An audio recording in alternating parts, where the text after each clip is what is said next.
Coucou tout le monde, j'espère que vous allez bien. Aujourd'hui, on se retrouve pour une toute nouvelle vidéo. J'aimerais vous parler aujourd'hui des relations toxiques. Alors, je voulais que vous compreniez bien que les personnes toxiques, ça ne se résume pas forcément qu'aux pervers narcissiques et aux manipulateurs.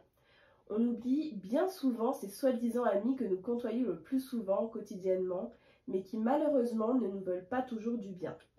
Il est important de repérer ces personnes qui font partie de votre entourage et sans plus attendre les bannir de votre vie, car elles sont toxiques à votre bien-être et à votre développement. Je vais donc aujourd'hui vous donner 9 signes pour les débusquer. Alors, le premier signe, il ne parle que de lui-même et ne s'intéresse pas vraiment à ce que vous lui racontez. Alors là, c'est très simple, c'est constamment du moi je, moi je, moi je. Donc la personne parle constamment d'elle-même, de sa vie, de ses histoires. Elle ne vous laisse pas en placer une en général, et même si vous tentez de parler de vos expériences, elle va rapidement recentrer le sujet vers sa personne. Cette personne a juste besoin de quelqu'un pour se décharger ou se mettre elle-même en avant, mais sûrement pas pour un échange amical avec vous. Alors, deuxième chose, cette personne est incapable de garder vos secrets. Vous remarquez que certaines choses que vous lui dites reviennent tout bonnement à vos oreilles. Et de surcroît, il a tendance à vous raconter les secrets ou histoires intimes d'autres de ses amis. Ce qui en général laisse présager que cette personne le fait également à votre rencontre. Ensuite, numéro 3, il passe du temps avec vous pour profiter de ce que vous pouvez lui offrir ou par intérêt. Je prends un exemple. La personne vous appelle pour vous demander de l'accompagner au centre commercial. Ok, rien de plus normal dans une amitié, vous me direz. Oui, seulement cette personne vous appelle que lorsqu'il faut l'amener quelque part, car elle n'a pas de voiture ou a seulement besoin d'un chauffeur. Numéro 4. Il n'est pas réellement heureux pour vous et plus sur la réserve quand quelque chose de bien vous arrive. Il ne vous encourage pas dans vos projets ou au contraire, il met constamment en évidence les risques et les points négatifs de ceux-ci. Imaginez que vous avez obtenu une promotion par exemple à votre travail, vous l'annoncez à votre ami, pensant qu'il sera heureux pour vous, et au lieu de cela, il vous dit « Oh super! Mais tu es sûr que ce ne sera pas difficile pour toi, tu auras beaucoup plus de responsabilités, tu sais, maintenant tu auras beaucoup plus de pression sur les épaules, sans oublier les heures sup que tu vas taper, et bla et bla et bla. » Vous voyez ce genre de paroles à peu près, hein. Il n'est pas vraiment heureux quand il vous arrive quelque chose de bien. Ensuite, numéro 5, il vous dénigre en faisant passer cela pour de l'humour. Là encore, les faux amis vous enfoncent ou vous humilient, mais va faire passer ses paroles sur le ton de l'humour, vous voyez. Il va insinuer que vous êtes trop gros ou trop petit, ou que vous vous habillez trop vulgairement, et lorsque vous serez vexé par ce qu'il vous dit, il va rétorquer le célèbre « Oh, mais je plaisante, voyons, tu es beaucoup trop susceptible, on ne peut jamais rigoler avec toi. » Ça, c'est ce qu'on appelle un comportement passif-agressif.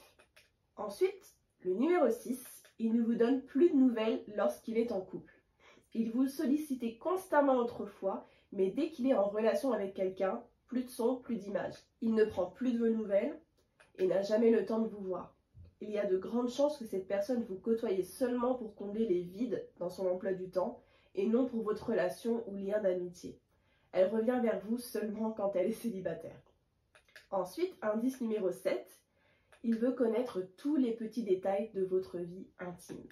Méfiez-vous des gens trop curieux qui ont besoin de savoir tout sur votre vie, c'est-à-dire en particulier vos faiblesses et vos failles.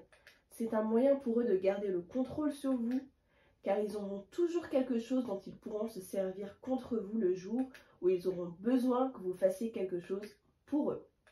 Numéro 8, il trouve toujours des excuses lorsque vous avez besoin de lui.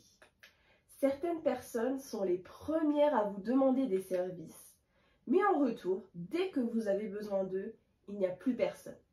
Ils trouvent des excuses, n'ont pas faire la chose en question, prétextant qu'ils ne sont pas disponibles, ils sont malades, qu'ils doivent déjà amener leur grand-mère à faire les courses par exemple, alors qu'elle vous a dit, par exemple, cette personne, il y a 3 mois qu'elle était décédée. Elle a oublié, mais pas vous. Bien sûr, les gens ne sont pas toujours disponibles pour vous à chaque moment que vous aurez besoin d'eux, hein, mais c'est la répétition de ces comportements qui doit vous mettre la puce à l'oreille. Ensuite, la dernière chose, et c'est un peu le plus important pour moi, c'est que vous ressentez un malaise après avoir passé du temps avec cette personne. Ici, je vous parle vraiment de sensations, hein. Demandez-vous ce que vous ressentez après avoir rencontré cette personne. Est-ce que vous vous sentez vidé de votre énergie? Est-ce que vous avez le moral un peu à zéro? Est-ce que cela se produit à chaque rencontre? En fait, votre corps et votre intuition, ils vous disent si cette personne est belle ou bien toxique pour vous ou pour votre bien-être. Et cette intuition, il faut l'écouter. Voilà, donc si vous retrouvez plusieurs de ces points chez une personne proche de vous, il y a de grandes chances que cette personne est en réalité un faux ami. Et comme je vous l'ai dit un peu plus tôt, il est primordial de vous en détacher. Je ne dis pas qu'il est impossible de retrouver un de ces indices chez un véritable ami. Cela, c'est tout à fait possible, car on est tous humains. Par exemple, on peut ressentir de la jalousie envers un ami s'il a réussi par exemple dans la vie. Mais un véritable ami, il va réussir à passer au-dessus de cette jalousie et vous soutenir de la meilleure façon possible.